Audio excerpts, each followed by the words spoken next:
So எல்லா கிரகங்களும் இந்த குரு பகவான் இருக்கும்போதே கடந்து போகக்கூடிய ஒரு காலமாகத்தான் இருக்கும்.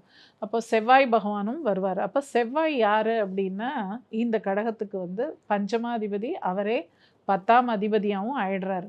அப்போ இது வந்து ஒரு நீச்சபங்க ராஜ யோகத்தை கொடுக்கக்கூடிய ஒரு அமைப்பில் இந்த செவ்வாய் வரும்போது அங்கே இந்த அரசியல் சம்பந்தப்பட்ட அந்த மாதிரியான துறையில் இருக்கிறவங்களுக்கு இது வந்து ஒரு நல்ல காலமாக இருக்கும்.